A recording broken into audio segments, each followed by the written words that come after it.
Alright, we should be live. We're back and working on Tinybones.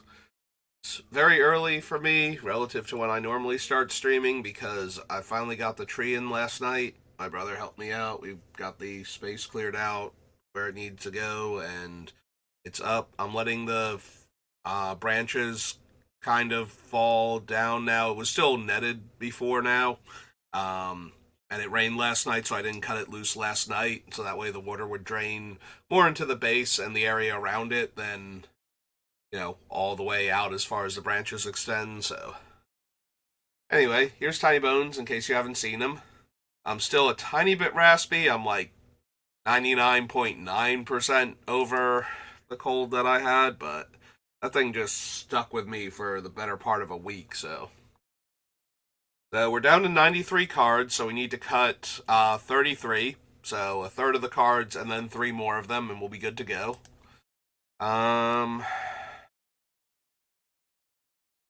Let's go through the list and see what I have. See if there's anything that sticks out to me as, yeah, we can probably cut this at this point.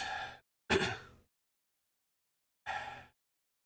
as long as I'm going through this real quick. Let me add in strip mine and because I keep meaning to do it and then I keep forgetting to. So strip mine and wasteland need to go in so that way we have them for like homeward path and whatnot.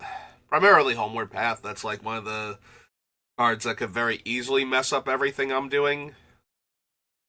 But at least this way they have to hold it and wait until I've stolen something good and then play homeward path and steal it back. And then I get to at least take out the homeward path, so maybe we can still win the game. Biggest problem with that is if they actually wait and then just slam it and take back their stuff, I'm probably going to have built out my board because nobody had it in play. But there's not really any way to stop it. Is there a way to stop Homeward Path's activation in, like, is there a colorless card that negatively impacts lands? I'm trying to remember now. Oh, hang on.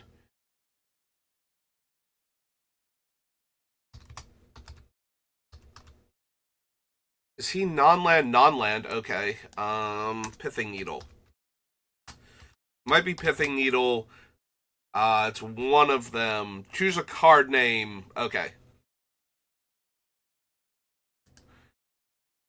That was, third Kamigawa, so Saviors.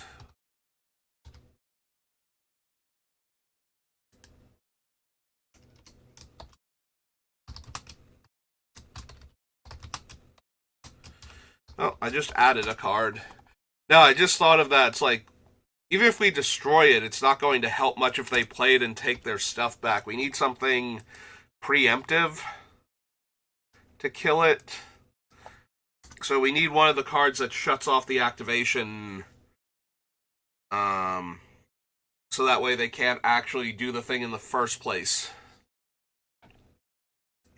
I don't play against Homeward Path very often, but I have played against it before. So I think it's... Wait, did I go down one? I was supposed to go up one, so we're at 94. We're at 93, we're supposed to be at 94. Okay. Yeah, I'll figure it out, but I do want an out to Homeward Path because of how bad it ruins us. It's only the one. Like I said, I don't run into it very often, but I have played against it a few times before, so... And I know it does see play. And I think it's bad enough for us if somebody uses it. Because I saw the enchantment Infernal Tribute, and I was like, I wonder if there's a way to stop it. And I started thinking about colorless cards that take away abilities of non-basic. I was trying to think if there was one that takes away the abilities of non-basic lands, kind of like a Blood Moon, but not a a colorless one. And I was trying to remember if there was one, and then I remembered that we could just name it with one of the cards that won't let you activate the abilities. So I could not remember which one was non-land and which one said it doesn't affect mana abilities, because those are the two variations. Because otherwise, if you named a basic land and opponent is monocolored, then their lands stop working, so they can't let you do that. So it either has to be a non-land card that you name, or it has to not affect the mana abilities of the card. I could not remember if it was Revoker or Pithing Needle that used to get used to shut off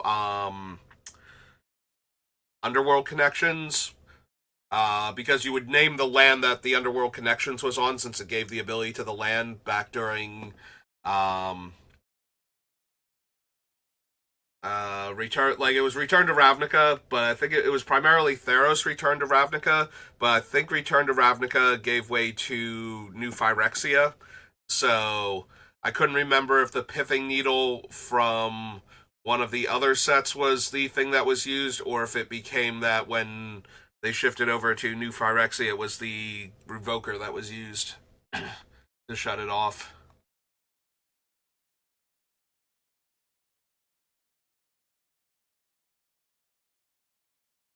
Alright. Going through everything.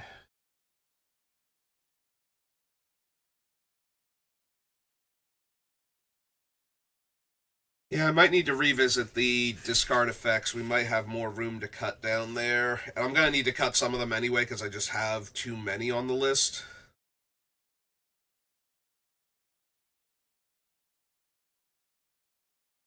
Also possible we lose the extra planar lens. If it let me exile the land from my deck or something, I don't think I could cut it, but having to lose one of the lands I already have in play and then getting this thing blown up is just going to be such a huge feel bad. And I have plenty of other ways to ramp my mana, so maybe. And this way I don't have to find all the snow-covered swamps for it. Which I know where they are, but it's still getting into the box and everything, so. Then again, I'd have to do that for all of my deck builds anymore anyway, because I finally put away almost all of the lands that were just hanging out.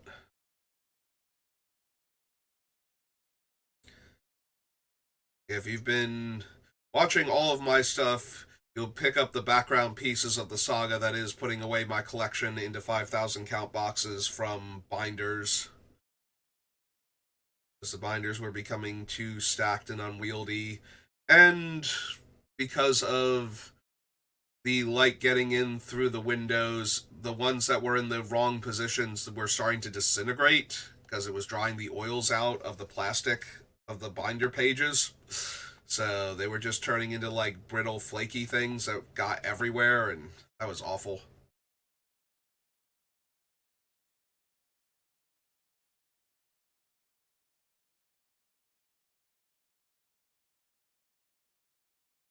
Tiny chance we lose Magus of the Coffers just because it's a 5-drop creature, but the deck is mana hungry enough that I can probably still run this thing and be fine. Yeah, we are ramping almost exclusively with artifacts, but we do have a couple of creatures and a few lands that can go over the top also. So,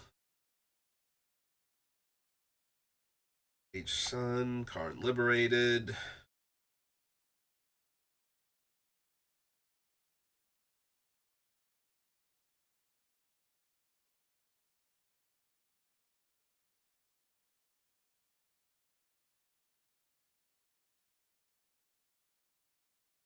All of these so far, but there's Raider's Wake, which is another one of the Megrim effects. I've been thinking more and more about the Megrim effects, and I'm definitely leaning towards cutting them. Like, because of the way Tinybones works, like, I kind of want to win by casting their stuff, not by killing them by making them discard. I think there's a different commander where I want to win by making them discard. It might even be original Tinybones. The idea that if they're empty-handed, I can deal 10 to them, and getting them empty-handed will have dealt the other 30-ish points of damage that I needed. So, I am hopeful that that's the way it's going to work out. So, I don't think I need Megrim because it feels like Megrim is piggybacking off of how Tinybones wins, not playing towards how he wins.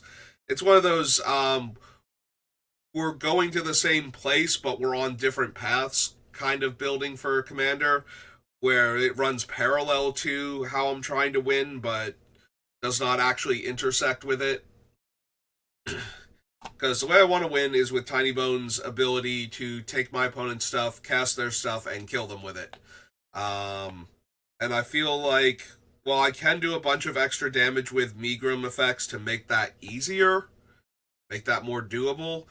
It's not actually, it's winning on a completely different axis than the way I intended to win, and it's unintentional that I'm winning that way. It was just like, yeah, we'll throw in a few extra points of damage here and there because I'm making them discard, and, you know, it's basically winning with the third ability instead of the first and second one. So,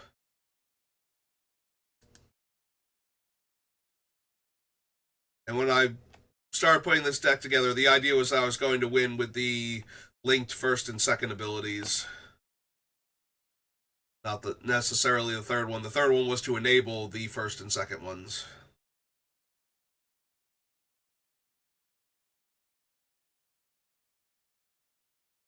Yeah, with how many commander decks I build, it seems like I would want to focus more, because that's tends to be how I build them anyways, to focus very hard on the thing that I want them to do and have everything be working towards that. You can be a lot more all over the place, especially if you only have like a couple of commander decks built anyway. Like, I'm pretty sure I've built like 6 or 7 mono black decks in the past 3 years for this thing, including Gix and Braids, and I'm blanking on some of the other ones, but I know I built those two just off the top of my head, and I'm pretty sure I built a few other ones just because there's something about mono black commanders that just kind of draws me in. I seem to keep designing ones that make me go, oh yeah, I like that. I like that design. I want to build that. So I have plenty of opportunities to build a commander that wants to kill you by making you discard all the cards in your hand, like having that be what kills you, not anything that happens because you've discarded later on that can generate value. It's just the immediate discard is what's actually killing you, and that would be a better place for the Megrim effects. Whereas Tinybones is kind of like, no, I want to actually use your spells against you. If you die from me making you discard all the cards, then I didn't actually get to win by using your cards against you. So, but yeah, because I build so many commander decks, I think it helps to focus on what makes Tinybones unique. And his uniqueness is actually getting to play the cards that opponents discard. So, yeah, now that I've like talked it all out loud, I do kind of want to ditch the Megrim sub theme. So, go back up here a bit more. There we go. Stronghold was Megrim.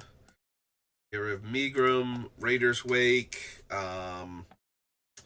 Liliana's Caress, and the Spectre. Alright, so let's just find them. Liliana of the Veil, Caress, go. Raider's Wake.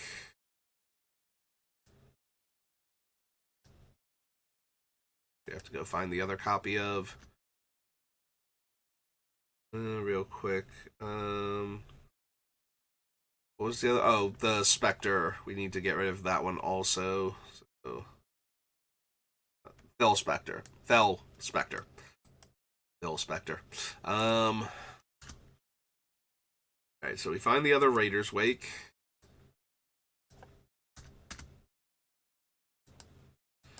And then get rid of the Spectre.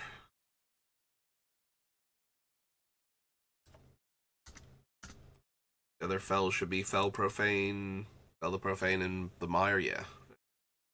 Alright, so 1, 2, 3, 4, 5 cards off the list. I think that's all of them. If we run into any of the others, we can get rid of them there. Okay, yeah. It definitely would make Tinybones win more often if I left them in. Like, obviously, he's making players discard cards just with his own ability, so pinging them every time they discard will kill them pretty quickly. But it's not actually the way I want to win, so. Like, I could see leaving, like, Liliana's Caress in or Megrim, but not, like, all of them. Just as a way to stack a few extra points of damage. Kind of like the Orcish Bowmaster at that point, except it can't kill utility creatures or grow an army while it's at it.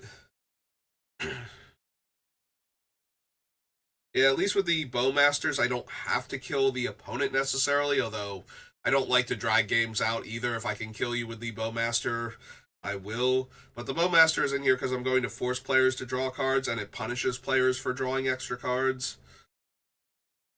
While actually being able to do other things besides just ping them to death.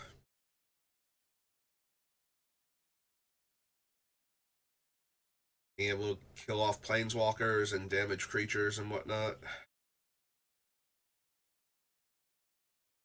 I mean, it's entirely possible we don't need them either, but there's a fine line between going all in on the strategy and having ways to get yourself out of bad situations, and I feel like the Bowmaster is more that one. Although there will be times where if I had all the Megrim effects, I'd be in a game that I couldn't otherwise win, but making them lose like 6 life by discarding a single card will get me there. Whereas casting all of their spells isn't helping. But I feel like those games are going to be few and far between. And I feel like I would just randomly win games I could have won with Tinybones' other effect because the opponent died before we got that far. Because I drew like 2 Megrims.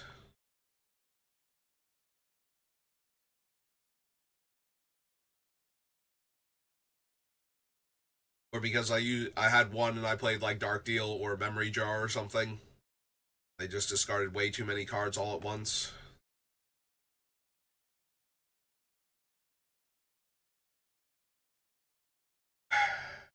Well, I side at Herald of Anguish because I'm wondering if I need to cut that one also, but I need to look at all the discard spells again before I decide if I'm cutting there. That's right, we just got the big announcement yesterday as I passed Mox Opal. It's like, okay, so my Japanese foil One Ring just took a big hit, but that's okay because my Japanese foil Mox is, well, not this one, but the Opal just got a huge buff, so it all balances out. Also, this means that they are less inclined, I think, to print a Universes Within One Ring. Now that they don't have to worry about it destroying Modern and being $100 card anymore. So that might mean that for the Legacy and Vintage and Commander players, it stays high.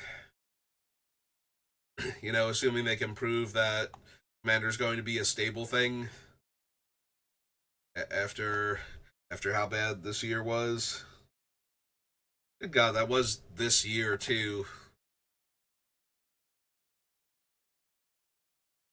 Like, it feels like that was like the biggest thing, and then it's been forever since it happened, and we haven't heard anything yet because they're getting all their ducks in a row. And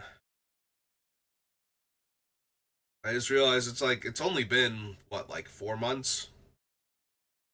It was like the Duskmorn um thing, right?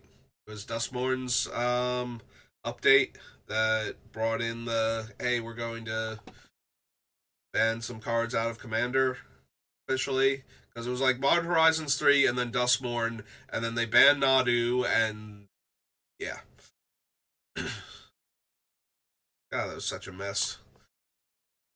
Um, yeah, no, I don't play enough constructed formats to have super strong opinions on banning or unbanning. Like, I kind of knew the One Ring needed to go, and they were putting it off because they didn't want to, because, you know, people had spent all this money on the card. But at the same time, it was kind of an issue from everything I had seen. Like, maybe it wasn't as bad as it looked, but so the one place I used to play at that stopped having draft events, like they indirectly killed it and then could not revive it afterwards. Um, so they also had a modern event that they started doing on Friday nights also, which is part of the reason why we had trouble with the draft, is because a bunch of the people that would have drafted but preferred constructed, so the reverse of me, were willing to play, were like more eager to play in a modern event than a draft. So we lost a couple people that way from the regular drafters. But they used to have a modern event there, so I would see a lot of the modern decks, and yeah, no, there was a lot of the One Ring going on in a lot of different decks, so I can understand that it either needed to go or that a lot of people were going to be upset because they had to get it in order to play modern. So there's definitely cutting into deck diversity, and that didn't matter what you were doing, you kind of needed the One Ring.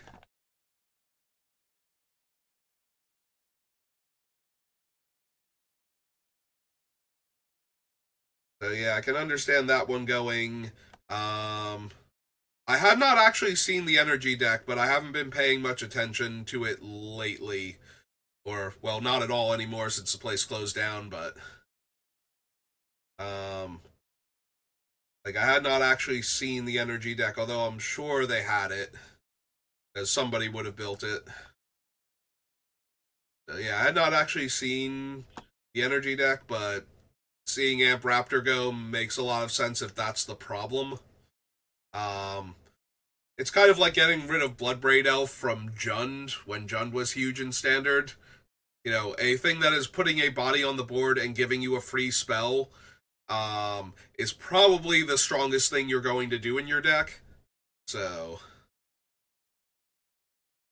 that's really the issue. Then that's probably the one that needs to go. Because a lot of John's strength was being able to hit lightning or at least a lightning bolt, and sometimes like another aggressive creature off of your Bloodbraid Elf.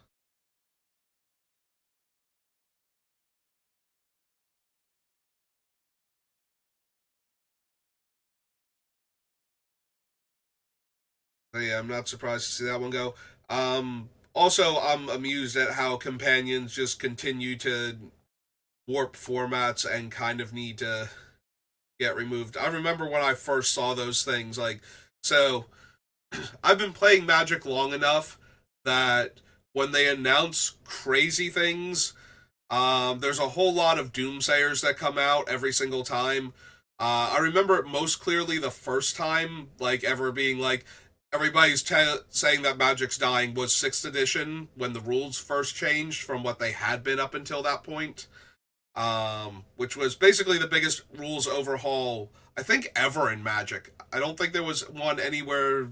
Like there have been a couple that have been as impactful because they changed major things, but the 6th edition one I think was the biggest one ever. They changed a whole lot of things to streamline the game, and people were saying that they're like dramatically changing Magic and it's not going to be the same game anymore and people are going to quit, and like I heard a lot of doom saying for that one. And it actually turned out that a lot of the things it did made the game a lot better. So so when the doomsayers come out for things, I usually um take it as I'm going to reserve judgment until I play with it, because I've seen them do a lot of things that sounded terrible and look controversial and then they were fine. But Companions was the one where I'm just like, no, no, this is not going to be okay at all. And boy, howdy, was I right. And so was everybody else that looked at that and went, no, this is not going to go well. They had to change the rule and still ban multiple ones out of multiple formats in order to put any kind of dent in those things, and there's still warping formats. Like Gigantha is not anything impressive, really.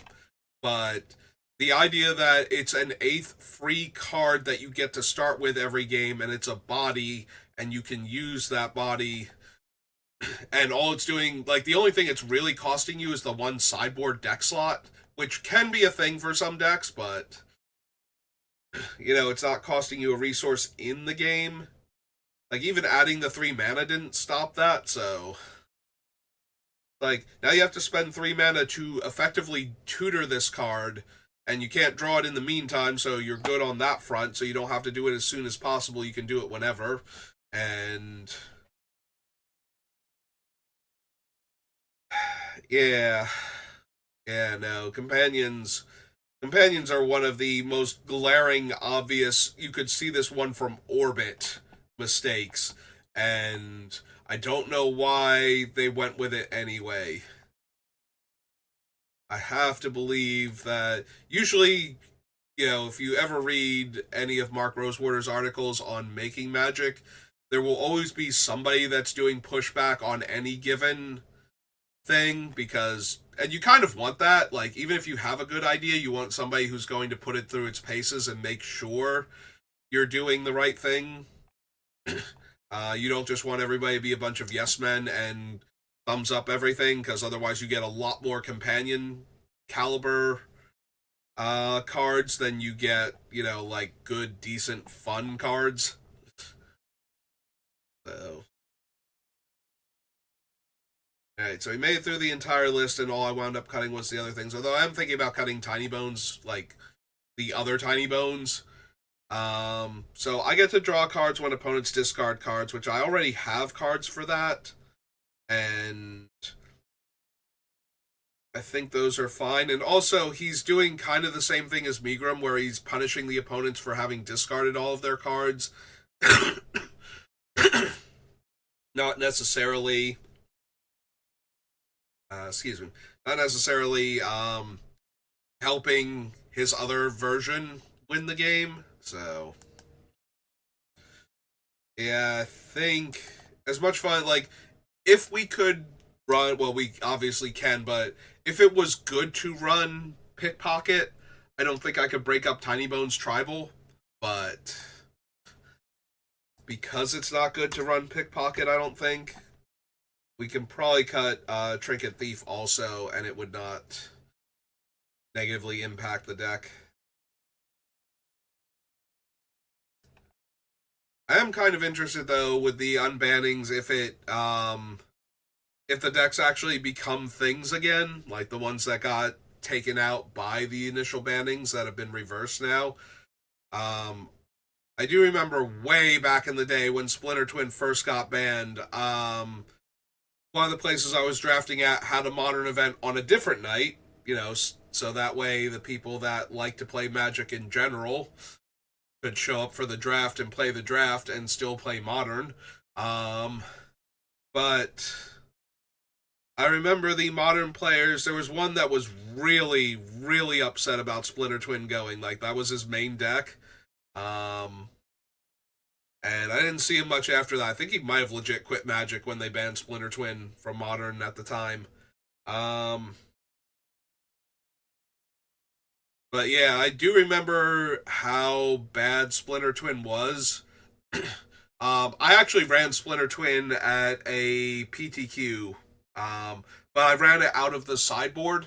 So I had a mono red aggro deck, but because the mono red aggro deck was running 4 Scalding Tarns at the time, and it had 4 Arid Mesa also, but it had like the 4 Mesas and the 4 Scalding Tarns to lower the land count for the deck because it didn't need a ton. That meant I could have a Singleton Island and board in the 4 Twins and the 4, I think it was Deceiver Exarch was the one that was legal at the time. Pester might have rotated out of Standard. And so that way when I played against I think Caw-Blade was still physically in the format at the time. I forget if Jace had been banned at that point or not. But they were still running, like, sort of War and Peace was one of the big things. And so The decks that I was playing against would board in sort of War and Peace and like one of the other potential life gain equipment. I forget which one was in standard at the time. So, they have a creature that's pro red and gaining them a ton of life and dealing damage and killing some. I killed exactly one person this way. They boarded in their Swords of War and Peace to combat my mono red, and they managed to stick the sword and equip it, and they were so proud of themselves. And I cracked my fetch and got an island, and watching the gears turn as I cast Pestermite to tap their pro red guy and untap into Splinter Twin was absolutely magical. And then I wound up going like 1-3, I think. I think I just crushed that one guy's dreams and then failed after that, but it was absolutely worth it for that one game. So yeah, Splinter Twin is kind of ridiculous. I'm very interested to see if it becomes a deck again. I do like the logic behind letting it back in now that there are a lot more free interactions, because that was the biggest problem with Splinter Twin, was that if you ever tapped out, you died to it. There was no Force of Will equivalent in Modern, so no Force of Negation, no the green force that could kill the enchantment off of it to stop the twin from happening. Um, we picked up Flare of Denial from Modern Horizons 3, which apparently is also seeing some play, which doesn't surprise me. Free spells usually find their way into it, so... And then you have, like, Subtlety. So yeah, there's a lot of different... Also Solitude to actually just kill the creature, because that one hasn't gone, even though the other two have. Right, we did lose Grief out of Modern, didn't we? I feel like we did. I know we lost Fury, and I know Grief got banned in other formats. Pretty sure we lost Grief in Modern too, though. Anyway, so it's going to be interesting to see if Splinter Twin actually is a thing, or if it just becomes a niche deck.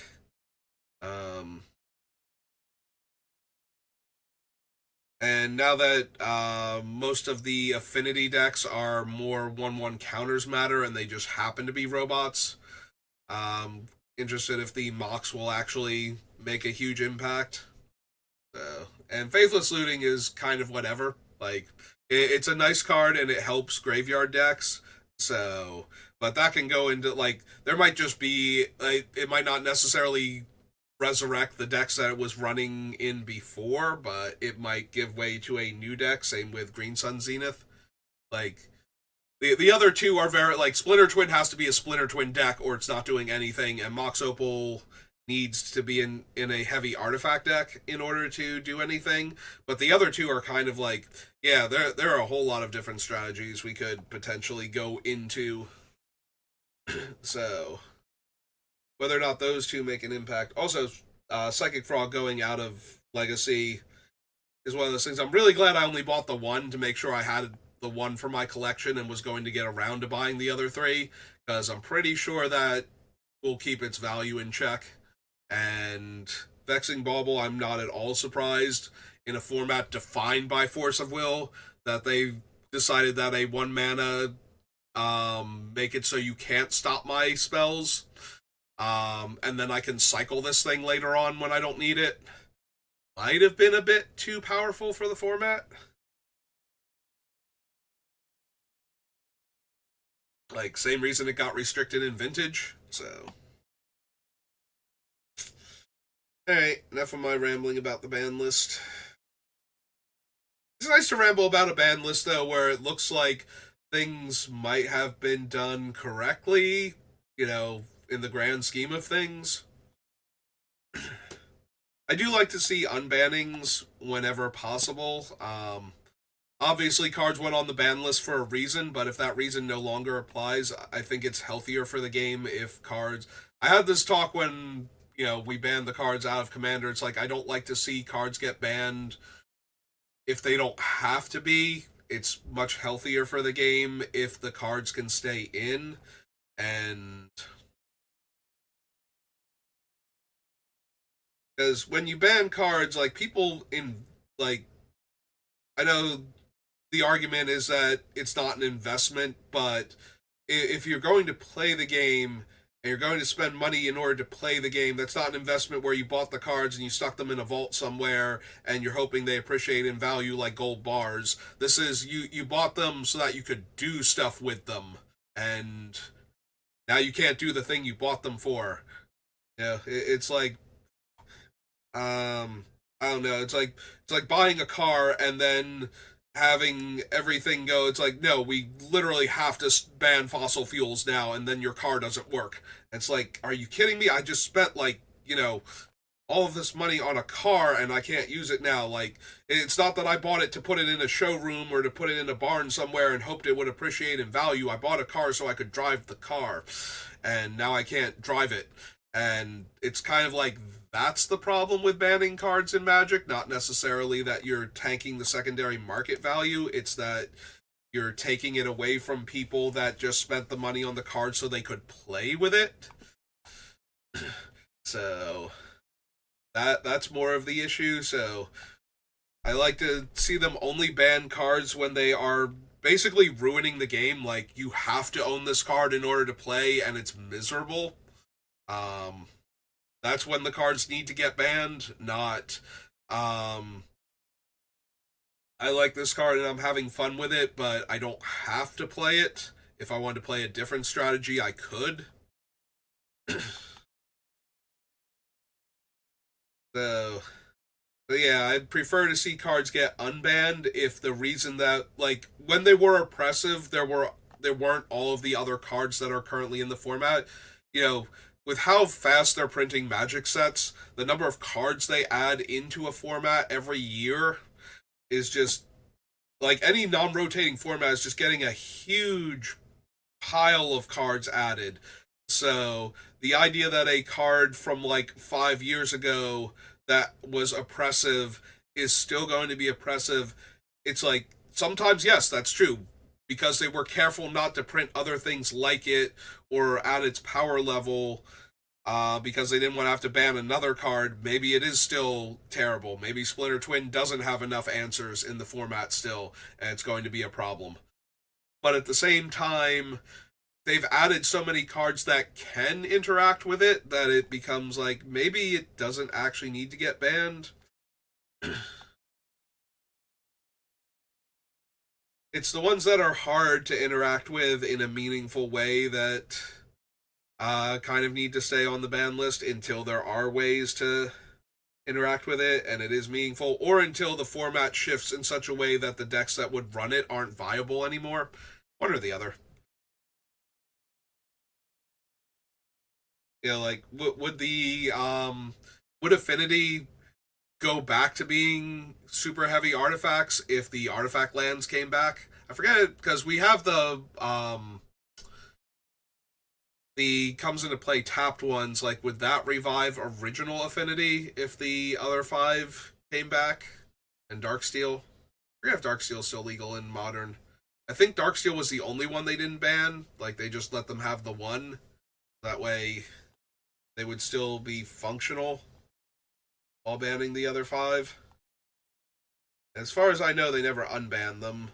So I don't know if Affinity would shift back from 1/1 token or 1/1 counters matter back to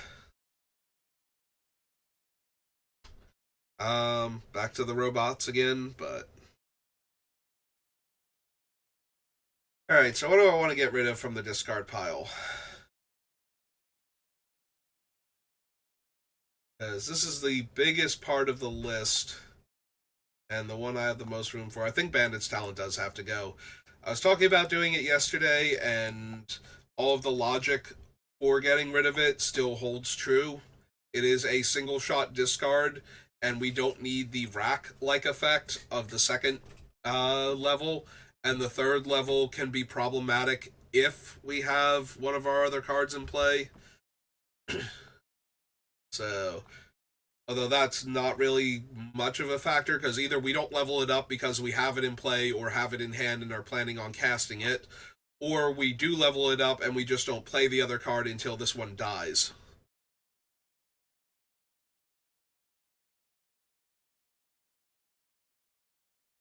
So yeah, Bandit's Talent and Chains not being a combo, not a huge deal.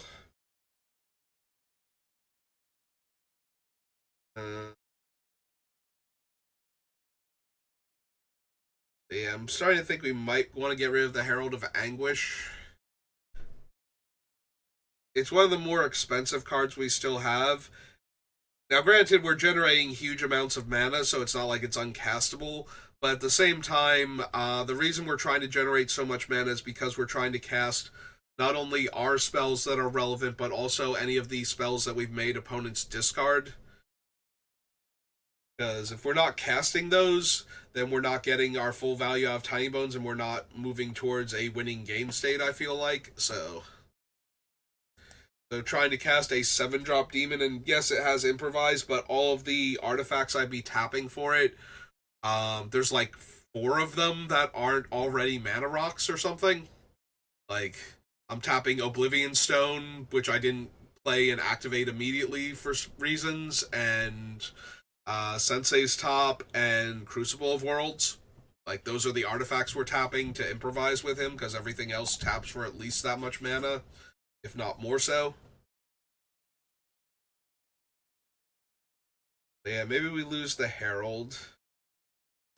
Maybe. It is still each opponent discarding a card. On my turn, it doesn't have to do anything, whereas Rankle has to hit and Aklazotz has to attack, period, in order to make the opponent's discard cards. Was Aklazotz defending player, or was he each opponent? Each opponent, okay.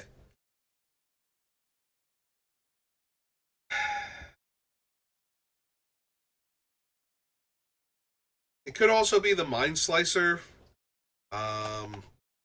because I don't have a ton of ways to sacrifice it, and also, now granted, I'm going to be casting it, so I'm going to know if I can afford to discard my hand, but it's possible that I play it at a time when it would be okay for me to discard my hand, and then as the game shifts, we get to a point where now all of a sudden I don't want to be the one. Like, if I'm making everybody go empty handed or close to it, then it might be correct to kill my Mind Slicer just to get, like, the 4 cards out of my hand, because I've already got too much to work with. Try and cut into my card advantage. Plus, at that point, it's a 4-3 that's been going unchecked this whole time because nobody wants to discard their whole hand in order to kill it.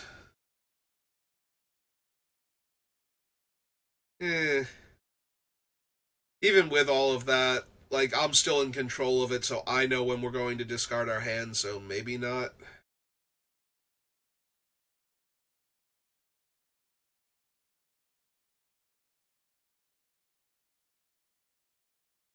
Come on, we need to be able to cut more than Bandit's Talent from this list.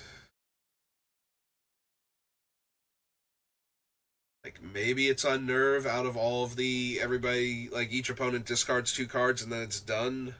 Or, like, it could be Unnerve, but it could also be, what was I about to say? Well, it could be Rankle's Prank, because that makes me discard 2 cards, and it's more expensive than the other things. Might actually have to take a look at our removal package, make sure I have a reasonable amount and that I'm not a little overloaded there. Because I don't think we need Rankle's Prank for the removal, and now that we're cutting all of the Megrim effects, we don't need it for the 4 life loss either. Because if we were going to go with the Megrim effects, then, discarding 2 cards is a minimum of 4 life, and then making everybody lose 4 life is 8, so we're a fifth of the way there just from that. So we can add another 10th for each Megrim that's in play. Past the first one. I think we can lose the Prank. Obviously, we don't cut Let's Play a Game unless we have already cut Unnerve, since it's just Unnerve but with other options. And maybe it's Mind Rake. I really do like Mind Rake when I get to 4 mana, though. Just because Tinybones plus Mindbreak, I don't mind losing 2 cards if I'm getting like all of these other cards from everybody else. So kind of want to keep that one if we can.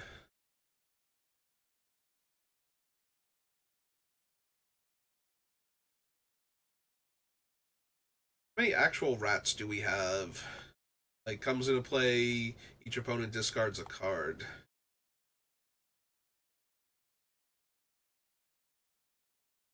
So Burglar Rat, Elderfang is 2, Virus Beetle 3, Foreman is 4, Spectre is 5. Okay. Yeah, I don't think we want to cut any of them then. Because we need 2 of them in order for Chthonian Nightmare to be at its best for discard.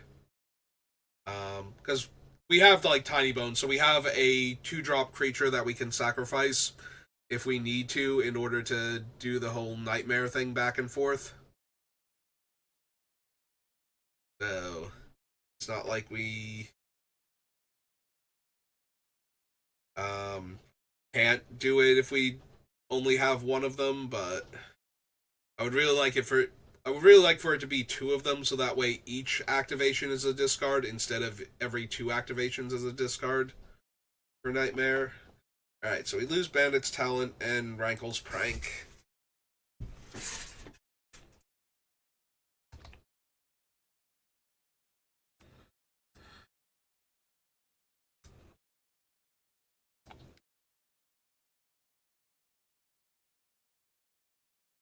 Oh, I thought I was avoiding Rankle by putting in Prank instead of Rankle. But yeah, he's kind of got Prank in his name also as his title. Okay. Alright, so 2 more cards off the list. Brings us down to 86. Alright, let's take a look at our removal package. See what I have to work with. So we have the Gate to Phyrexia for artifacts.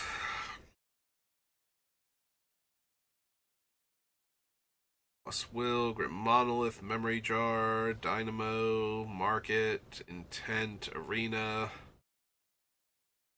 Yeah, none of these are removal. I mean, I know I have some down towards the bottom of the list also, but would have thought I'd have run into something before now.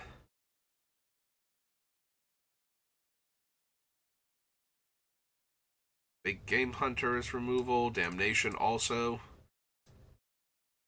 Those. Wait, we went past Oblivion Stone. Okay, there it is. I was like, I do actually have Oblivion Stone on the list, right? Like, okay. So, did I pass anything else? I don't think so.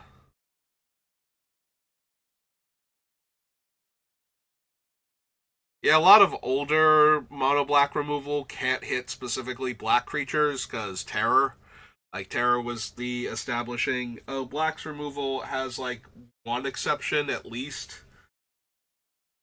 It took forever for us to get Murder. Meanwhile, White is over there with its Swords to Plowshares going, no, this seems fair.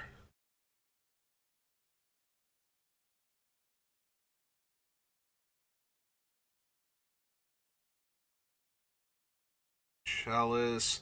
Karn Liberated is removal. If Demon. Lily is not in here to be removal, and she's target player sacrifices a creature, so. Yeah, she's more in here to be a discard effect that can do other stuff, not to be a removal spell. So. And she's not even particularly good at it. Similarly, the Herald of Anguish, I'm not sacrificing my artifacts to kill little creatures unless I absolutely have to. So, technically it can be removal, but it's really not going to be. Murderous Rider. Rankle, kind of. In that he can make everybody sacrifice a creature. But even then, he's in here for the force card draw and the discard, not the... Like, the creature thing is very tertiary to why he's even on the list in the first place. Feed the Swarm, yes. Vigrid, no. I also have the benefit that any removal spells that I make the opponent's discard will become mine, but the fact that they did not use those removal spells to kill Tinybones to stop me from getting the cards that they're discarding says a lot about how often I'm going to get actual removal spells that I would want to cast.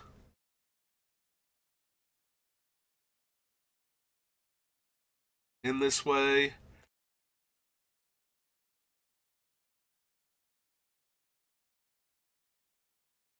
Hmm. Do I include the Bowmasters as removal? They're definitely going to ping utility creatures and at times kill actual problematic creatures, or just dome the opponents.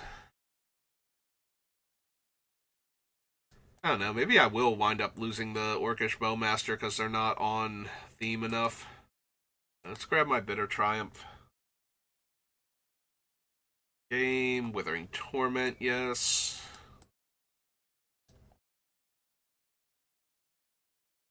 Tutor, Spectre, Bell, Waste Not. Mind Rake. Well, the Profane is a removal spell that can be a land if it needs to be. Court, Opposition Agent, Thieving Armament. Wow, we don't have a ton of removal. I don't think that's necessarily a bad thing. We're trying to stop our opponents from ever being able to do things in the first place. But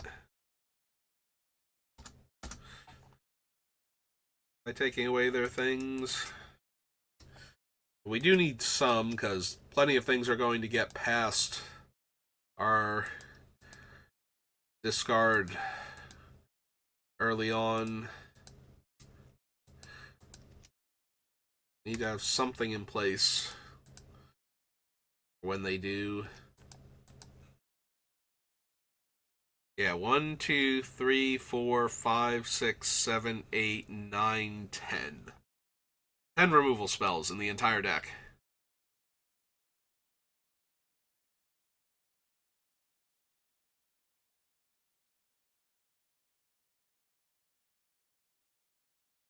Yeah, okay.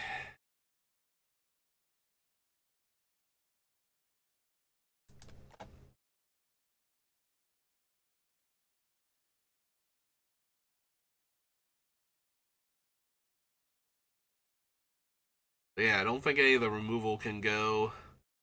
If a removal spell went, it would probably be Big Game Hunter. Like, I don't have a ton of cards that make me discard, but I do have a few. So, being able to madness him out seems fine.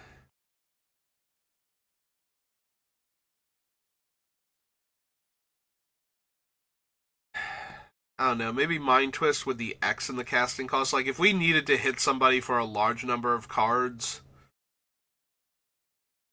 The upside to Mind Twist, though, is that I can cast it on, like, 3 or 4 mana and hit somebody who I think has good spells in their hand and just, like, turn 2 Tinybones, turn 3 Mind Twist you for 2.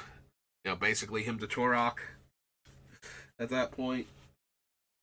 For black and 2 instead of 2 black.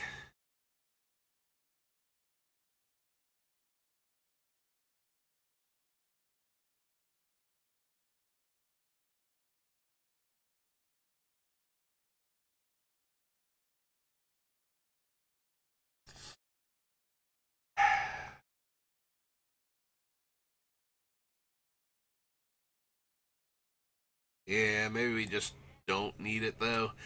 I'm going to keep the Mind Sludge, I think, as my one big you with all of the cards. Discard your hand, because we also have the Mind Slicer for that, and we do have cards like the Sadistic Hypnotist that can sacrifice our rats once they've made everybody discard a card to focus down the one player with too many cards in hand. I think we can lose the Herald. I don't think he's essential to the deck.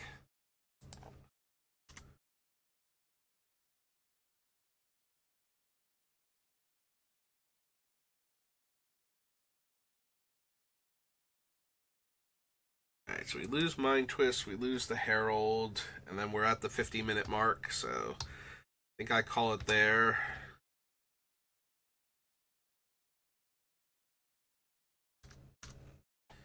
I should have done Herald first.